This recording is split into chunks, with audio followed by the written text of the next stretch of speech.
Record ఎట్లా ఉన్నాయంటే అసలు ఏంటంటే సర్వే చేసి భూమి మీద ఎవరైతే ఉన్నారో వాళ్ళ పేర్లు రాసి అక్కడ పెట్టున్నాం. ఆర్ఎస్ఆర్ రికార్డు అన్నారు. ఆర్ఎస్ఆర్ అంటే మీకు రెవెన్యూ డిపార్ట్మెంట్తో మెయిన్ రికార్డ్ అదే ఆర్ఎస్ఆర్. ఆ టైంలో 1920 ఆ టైంలో మేము సర్వే చేసి భూమి మీద ఎవరైతే ఉన్నారో వాళ్ళ పేర్లు పెట్టారు. ఈ సర్వే నెంబర్లు ఇచ్చారు. ఆ టైంలో సర్వే నెంబర్ ఇచ్చున్నాం. ఆ టైంలో కొంతమందికి ఆ టైంలో పన్ను కట్టించుకునేవాళ్ళు. కొంతమంది పన్ను కట్టలేక కొన్ని భూములు అట్లే ఖాళీ ఉండేవి. ఖాళీ ఉన్న భూములు చుట్టాలు కింద పెట్టారు. కొన్ని గవర్నమెంట్ భూములు కింద ఉన్నాయి. ఈ 100 సంవత్సరాల తర్వాత మనకి ఇప్పుడు ఈ సర్వే కనెక్ట్ ఏమంటే మళ్ళీ సర్వే చేస్తున్నాం మొత్తం గ్రామం మొత్తాన్ని. మన గ్రామంలో వచ్చేసి 5,537 ఎకరాలు మొత్తం భూమి. ఇది పెద్ద రెవెన్యూ సంబంధించి వచ్చేసి ఇక్కడ గవర్నమెంట్ ల్యాండ్ 997 ఎకరాలు, అసైన్మెంట్ ల్యాండ్ 1,225 ఎకరాలు, పట్టా ల్యాండ్ 3,310 ఎకరాలు మొత్తం. మనం 2వ తారీఖు నుంచి మనకు ఒక షెడ్యూల్ ఇస్తారు.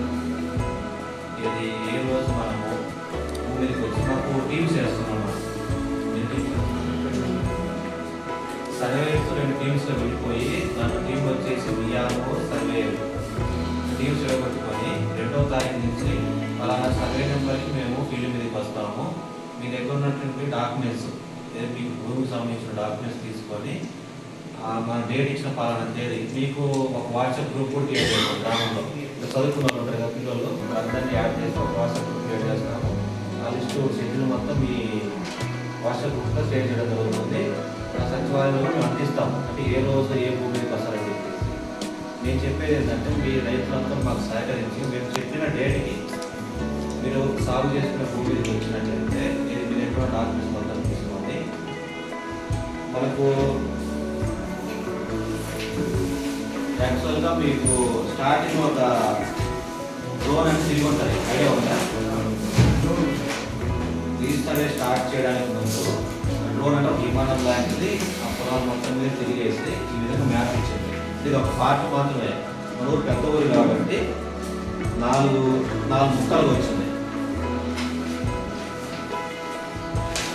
దీని మ్యాప్లో ఏముంటుందంటే మన పొలాలు మొత్తం నీట్గా స్కాన్ చేసి భూమి మీద ఏముందన్నది కూడా మనకు చూపిస్తుంది. గట్లతో సహా గట్లు కూడా ఇది కనిపిస్తూ ఉంటాం మనకి. ఇప్పుడు మనం దీని మీద చూస్తే మనము ఎవరి భూమి ఎవరిదని కూడా మనం చూడగలం. ఈ 4 పార్ట్లని మనము చిన్న చిన్న పార్ట్ల కింద డివైడ్ చేసి ఒక్కొక్కటి ఏం ఎకరాలు వచ్చింది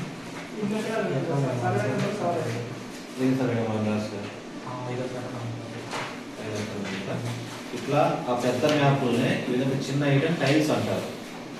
ఈ టైల్స్ని చిన్న చిన్న పార్ట్లు ఒక 10 సర్వే టైల్స్ వచ్చింటాయి. ఈ టైల్స్ తీసుకొని వీటిల్లో సర్వే నెంబర్స్ కూడా ఉంటాయి. ఫలానా సర్వే నెంబర్కి మనం భూమి మీదకి వస్తాం చెప్తారు మీకు. ఇది తీసుకొని వచ్చేసి దీని మీదనే మీ పొలం ఎక్కడైతే సాగు చేస్తున్నారో దాంట్లో చల్తా నెంబర్ అని ఇస్తారు. చల్తా అంటే ఏం లేదు, ఇంతకుముందు మనం సర్వే నెంబర్ ఉన్నది కదా, ఇప్పుడు టెంపరీ నెంబర్ ఒకటి ఇచ్చుకుంటారు, 1, 2, 3 అని. ఆ తర్వాత ఏ నెంబర్లు కన్వర్ట్ అయిపోతాయి. కొత్తగా వచ్చే వాళ్ళు ఎల్పిఎంస్ అంటారు, land parcel numbers. Survey numbers అనేవాళ్ళం, రీసర్వే కంప్లీట్ అయినాక ఎల్పిఎంస్ అంటాం.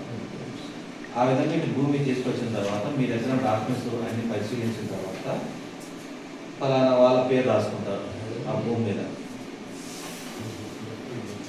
దాన్ని ఏమంటారంటే గ్రౌండ్ ట్రూతింగ్ అంటారు. గ్రౌండ్ ట్రూతింగ్ ఏంటంటే ఇంగ్లీష్లో గ్రౌండ్ ట్రూతింగ్ అంటారు. దాని తెలుగులో ఏమంటారంటే నిజ నిర్ధారణ. అంటే భూమి మీద ఏ రైతు ఉన్నాడని చెప్పేసి నిజ నిర్ధారణ కోసం వస్తారు ఫస్ట్ టైం. వచ్చిన తర్వాత ఆ భూమి మొత్తం చూసుకొని పలానా భూమి మీద పలానా రైతు ఉన్నాడు, అప్పుడు కొలత కూడా వేస్తారు. కొలత వేసి వీళ్ళ దగ్గర అంటే ఇంతకుముందు చైన్లతో వేసేవాళ్ళు, చైన్లు ఉంటాయి కదా. ఇప్పుడు ఏంటంటే మన దగ్గర మిషన్స్ టెక్నాలజీ పెరిగింది కాబట్టి దాన్ని రోవర్ అంటారు.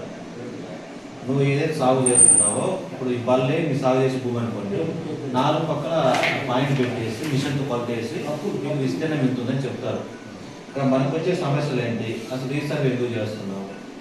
రీసర్వే చేయడం వల్ల ముఖ్య లాభం ఏంటంటే మనకి ఇప్పుడు ఒక సర్వే నెంబర్లో 10 మంది రైతులు ఉంటే ఆ 10 మందిలో 2 వ్యక్తుల మధ్య గొడవ ఉందనుకోండి, డిస్ప్యూట్ ఉందనుకోండి, ఆ డిస్ప్యూట్ కింద ఎంఆర్ఓలో పెట్టేస్తారు. పెట్టేసిన తర్వాత అది అనంతరం ప్రింట్ రాదు. అడంగలు రావు, 1B రాదు, మీరు రిజిస్ట్రేషన్ చేసుకోలేరు, అమ్ముకోవాలని అమ్ముకోలేరు, కూర్చోలేదు అమ్ముకోలేరు. ఇప్పుడు మన రీసర్వ్లో ఏం చేస్తున్నామంటే ఏ రైతుకు ఆ రైతు సబ్సిడీ విడగొడుతున్నాం. ఇంతకుముందు ఏంది, ఒక రైతుకి ఇబ్బంది ఉంటే దాంట్లో 10 మంది రైతులు ఇబ్బంది పడతారు. ఇప్పుడు మనం ఏం చేస్తుంటే ఏ రైతుకు ఆ రైతు విడగొడుతున్నాం కాబట్టి ఎవరికైతే ఇబ్బంది ఉందో వాళ్ళకి మాత్రం పెండింగ్ ఉంటుంది. మిగతా 9 మంది రైతులు మామూలుగా వస్తుంది, అడంగలు వస్తే ఇంట్లో వస్తే అమ్ముకోవచ్చు మనం. ఆ ఉద్దేశంతో మనం రీసెర్చ్ చేసుకుంటే. ఇంకొకటి గతంలో ఏం చేసామంటే మనం పలుకలు వేసుకొని పంచుకోవాలి, నేను అర్థలు వేసుకోను తాడు కట్టుకొని పంచుకున్నాం. ఇప్పుడు మన రీసెర్చ్ కండక్ట్ చేసినప్పుడు ఇక్కడ వస్తాయి గొడవలు, ఏమని మీ ఇద్దరు అన్నదమ్ములమే 2 ఎకరాలు అయితే చిరకి ఎకరా ఉండాలా, కానీ పెద్దవాళ్ళు ఎంత మంచి ఉంటారు, పెద్దోళ్ళు బాగా కొంత కూర్చోండి, పెద్దోళ్ళు బాగా కొంత సహించుకోవాలి. గతంలో ఏంటంటే పండే పంట భూమిని 1 ఎకరా ఇచ్చి వీడి భూమిని 2 ఎకరాలు ఇచ్చి కూడా ఉన్నాయి. ఆ రోజులలో అది వాల్యూ, పండే భూమి పండని భూమి బాగా పెట్టాలి. ఇప్పుడు ఏంటి, రోడ్డుకు దగ్గర ఉంటే అది విలువైన భూమి. ఇప్పుడు ప్రజెంట్ రోజులలో ఇప్పుడు భూమి వాల్యూ పెరిగేసరికి సొంత అన్నదమ్ముల మధ్య గొడవలు వస్తుంది. ఇప్పుడు కొలత వేసినప్పుడు అది ఎప్పుడో మీరు పూర్వకాలం అన్నదమ్ములు పంచుకున్నప్పుడు మేము కొలత వేసినప్పుడు 2 ఎకరాలు మొత్తం వేసినాడు అనుకోండి, పెద్దోడికి ఎకరా 10 సెంట్లు వచ్చింది, చిన్నోడికి 90 సెంట్లు వచ్చింది. చిన్నోడు వచ్చి గొడవ చేస్తాడు, మీ ఇద్దరు అన్నదమ్ములమే కదా, మా ఇద్దరు సమానంగా రావాలి కదా, ఇప్పుడు ఎందుకు తేడా వచ్చింది, చాలా క్వశ్చన్స్ వస్తూ ఉంటాయి. అలాంటి గొడవ వచ్చినప్పుడు మేము కూర్చోబెట్టి మాట్లాడి ఇద్దరు ఒప్పుకుంటే సరే ఎక్కడ ఇచ్చేస్తాం. లేదు ఒప్పుకోలేదు అంటే మా లెవెల్లో మేము చేసిన ప్రయత్నాలు చేస్తాం ఒప్పించడానికి. ఒప్పుకోకపోతే మాత్రం ఇంకా అది కోర్టు పోయి చేసుకోవాల్సిందే. అంటే జరగబోయే ముందే చెప్తున్నాం మీకు, ఎందుకంటే గతంలో మేము చేసిన కూడా సరే ఈ విధంగా ఇష్యూస్ వస్తున్నాయి. కొన్ని బౌండరీ ఇష్యూస్, పక్క రైతులకి గొడవలు, నాకు 2 సెంట్లు తగ్గింది, 3 సెంట్లు తగ్గింది. ఇంకోటి ఏంటంటే మనం భూమి మీద 1వ సర్వే నెంబర్లో మనకు ఆన్లైన్ ఎక్కింది భూమి, కానీ మీరు ఆ సర్వే నెంబర్లో భూమి మీద ఉండరు. భూమి మీద పోతే అది ఏదో సర్వే నెంబర్లో ఉంటారు. అలాంటివి కూడా రీసర్వే క్లియర్ అవుతాయి. ఇప్పుడు రీసెంట్గా మనకు మాగుతూరులో ఏమొచ్చిందంటే సర్వే నెంబర్ వచ్చేసి ఇది బల్లె పొలం అనుకోండి, ఈ విధంగా సర్వే నెంబర్లు ఉన్నాయి, కానీ భూమి మీద మాకు విట్టున్నారు. మొత్తం పట్టా భూమి అయితే ఇప్పుడున్నా కూడా యాక్చువల్ మేము సెటిల్ చేస్తాము, కానీ అసైన్మెంట్లో మాకు పట్టా భూములు ఉంటాయి. అలాంటప్పుడు మాకు ఇబ్బంది క్రియేట్ అవుతుంది. ఊరు మొత్తం మీద అట్లాంటి సమస్యలు ఒక 20-30 ఎక్కువ అనుకుంటున్నాను. వచ్చినప్పుడు కూడా రైతులు మాకు సహకరిస్తే ఇక్కడే కూర్చొని ఇద్దరిని కూర్చోబెట్టి ఏది బాగుంటుంది, ఏ సమస్యకి ఎట్లా చేయాలనేది కూర్చోబెట్టి ఇక్కడ మాట్లాడిన తర్వాత మీరిద్దరు ఓకే అంటే అట్లా చేద్దాం. భూములకు సంబంధించి మాకు చేయాల్సింది ఏంటంటే మేము ఇచ్చిన షెడ్యూల్ ప్రకారం మీరు మాకు సహకరించి ఖచ్చితంగా భూమికి రావాలి. ఇప్పుడు కొన్ని విలేజ్ ఏం జరిగినాయంటే, ఇప్పుడు గతంలో దొనకొండ, పుల్లుపల్లి, కడి విలేజ్ అని జరిగినాయి. ఆ టైంలో మనం రీసెర్చ్ చేసినప్పుడు మన వాళ్ళు చాలా మంది భూమికి రాకపోతే ఏం చేసినట్టే ఒకసారి 10 మంది రైతులు ఉన్నారు, 2-3 రైతులు రాకపోయినా కూడా వాళ్ళ పొలం ఎక్కడో మా వాళ్ళకి తెలియక జాయింట్ అని పెట్టారు. జాయింట్ అంటే ఉద్దేశం ఏంటంటే 10 ఎకరాలు బిట్ అనుకోండి, మొత్తం ఒక్కొక్క రైతుకు 1 ఎకరా ఉంది. కాకపోతే 2 రైతులు భూమికి రాకపోవడం వల్ల గట్లు కూడా లేవు. మళ్ళీ ఎవరు ఎంతవరకు సాగు చేసుకున్నా మాకు తెలియకపోవడం వల్ల 10 మంది రైతులు జాయింట్ అని పెట్టేసి 10 ఎకరాల కింద పెట్టేసారు. దానిలో పెండింగ్ అట్లాంటి దొనకొండ పొలలు చాలా ఎక్కువ ఉంది. మాకు పలానా డేట్ ఇచ్చినప్పుడు రైతు రాగలిగితే భూమి మీదకి సమస్య లేకుండా అప్పుడు క్లియర్ అయిపోతుంది. మొత్తం మీరు జాయింట్ పెట్టినామనుకో తర్వాత మళ్ళీ అప్లికేషన్ రీసెంట్ మొత్తం కంప్లీట్ కావాలి, మీరు అప్లికేషన్ పెట్టుకోవాలా, సచివాలయ సర్వీస్ ఉంటుంది, అది అప్లై చేయాలి, మళ్ళీ మా సర్వే కావాలి. మళ్ళీ ఆ రోజు కూడా మొత్తం భూమి మీద ఉన్న రైతు మొత్తం వచ్చి మా భూమి సాగు చేస్తున్నాము, ఇది మా భాగం చూపించాలి. అట్లా కాకుండా ఎట్లా స్టార్ట్ అవుతుంది కాబట్టి ఇప్పుడే సమస్య పరిష్కరించుకుంటే బాగుంటుంది. ఎక్కువ మాకు మీ రైతు నుంచి సహకారం కావాలి, తర్వాత మీరు ఇబ్బంది పడకుండా. ఇంకోటి వీటిల్లో మీకు ఆన్లైన్ కానివి ఇతర కింద ఉంటాయి కొన్ని ఊరికి ఆన్లైన్ కాకుండా మీరు సాగులో ఉన్నారు, మీకు ఈ రికార్డు ఉంది, ఏది రిజిస్ట్రేషన్ డాక్యుమెంట్లు కానీ, లేకపోతే మీకు పూర్తి బిల్స్ వచ్చినాయి, కొంతమంది తల్లిదండ్రులు చనిపోతే పిల్లలకు రావాలా, ఇలాంటివి కూడా ఆన్లైన్ చేస్తాము. విఆర్ గారు ఉంటారు. అట్లాంటివి ఏమైనా ఉంటే ఈసారి అయిపోయేటప్పుడు కాకుండా ముందు నుంచి త్వరపడి మీ దగ్గర ఉన్న డాక్యుమెంట్స్ తీసుకొచ్చి మా విఆర్కి ఇచ్చినట్లయితే మేమే అప్లై చేపిస్తాము. అప్లై చేసి తల్లిదండ్రులు చనిపోతే పిల్లలకి ఇతరులు ఏమైనా ఉంటే ఇతరులు ఏమైనా చేసి మీ దగ్గర డాక్యుమెంట్స్ మొత్తం తీసుకొస్తే, ఇప్పుడు ఇతరులకు వచ్చేసి గతంలో ఎంఆర్ఓ చేసేవాడు, ఇప్పుడు ఎంఆర్ఓకి లేదా పవర్. నేను రికమెండ్ చేసి ఆర్డీఓకి పంపిస్తే ఆర్డీఓ ఓకే అంటే మనం ఏం చేయొచ్చు. గతంలో డైరెక్ట్ ఎంఆర్ఓ చేసేవాడు, ఆ పవర్ ఎంఆర్ఓ లేదు.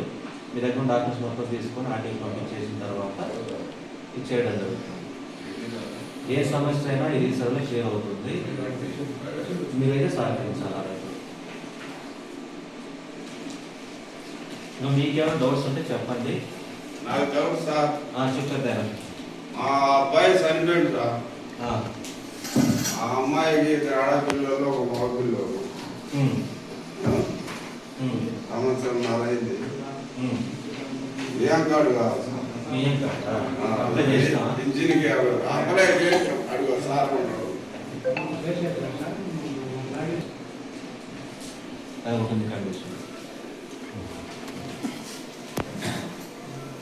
బాగా లిటిగేషన్ ఉన్నాయి మీ దగ్గర గట్టిగా? ఎవరు చెప్తారు? వచ్చినప్పుడే దాన్ని సమస్య ఊరికైనా పోతుంది అన్నారు. ఊరి చెప్తే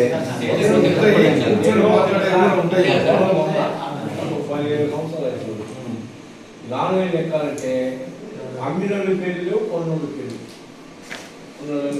రిజిస్ట్రేషన్ అనుకున్నావా? న్యూస్ లేకుండా కానీ రిజిస్ట్రేషన్ చేసిన వాడికి ఇది కట్టలు అక్కర్లేదు. అది ఎంత కొన్నాం? మేము కొన్నాను కదా, కొన్నాక ఇది కొన్నావు భూమి.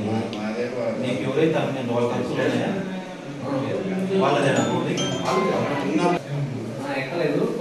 పొలం వేరే వేరే పొలంలో తెలిసింది కూడా సాంబశివ వారి దాంట్లో కార్యక్రమం ఆ పక్కన మీకు అనుకున్నట్టు క్లారిటీగా భూమి మీద ఉంటే ఓకే, లేకపోతే మాకు ఫలానా తగ్గిందని చెప్పేసి ఒక అప్లికేషన్ ఇస్తే మళ్ళీ సపరేట్ కాల్ చేస్తారు. ప్లస్ టీం అవుతుంది, మొబైల్ టీం అని.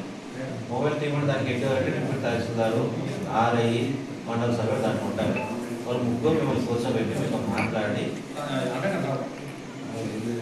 ఒక సమస్య పరిష్కారం చెప్తారు. వాళ్ళు చెప్పిన తర్వాత మీరు దానికి ఓకే అంటే దాని ప్రకారం చేస్తారు. అది వాళ్ళ లెవెల్లో వాళ్ళు చెప్పిన దానికి కూడా మీకు ఇష్టం లేదనుకోండి, తర్వాత ఎంఆర్ఓకి అప్లై చేసుకోవచ్చు. నేను ఒక నిర్ణయం చెప్తాను, ఆ నిర్ణయం కూడా నీకు నచ్చలేదు అనుకోండి, ఆర్టీఓకి అప్లై చేసుకుంటారు. ఆయన ఒక నిర్ణయం చెప్తాడు, ఆర్టీఓ గారు చెప్పిన నిర్ణయం కూడా నీకు నచ్చలేదు అనుకోండి, మా పైన ఆర్టీఓ పైన జాయింట్ కలెక్టర్ గారు ఉంటారు. ఫైనల్గా ఆయన ఇచ్చినా కూడా మీకు నచ్చకపోతే కోర్టుకి వెళ్ళాల్సి ఉంది. ఇంకా ఏదో ఒక లెవెల్లో మీరు సర్దుకొని పోతా ఉంటే సర్దుబాటు అయిపోతుంది. అదే తెచ్చే మంచిది కదా, అక్కడికి ఇబ్బంది లేదు. పాస్బుక్ యాక్చువల్గా మాకు మీ నుంచి ఆధార్ కార్డు కావాలి, జిరాక్స్, ఫోటోలు కూడా కావాలి. కొత్త పాస్బుక్ ఫోటోలు అందించాలి, ఆధార్ కార్డు కూడా కావాలి. అంటే ఈ పాత మారిపోతాయా సార్? మారిపోయి కొత్త బుక్లు వస్తాయి. మనకు ఆల్రెడీ దొరకకుండా కొత్త బుక్లు వచ్చినాయి. 3వ తారీఖు ఇస్తున్నాం కొత్త బుక్లు. మీకేమన్నా రిటర్న్ చేయాలా? ఏం అవసరం లేదు. కొత్త వచ్చినాయి ఫోటోలు, ఏ పాస్పోర్ట్ ఈ రైతులకు ఇచ్చినాం కాబట్టి గతంలో వాటిని రిటర్న్ తీసుకొని కొత్త ఇస్తున్నాం. ఇప్పుడు వచ్చే బుక్లలో ఏమొస్తుందంటే పాత బుక్లలో ఏదైతే గవర్నమెంట్ సింబల్ ఉందో ఆ సింబల్తోనే వస్తుంది. మళ్ళీ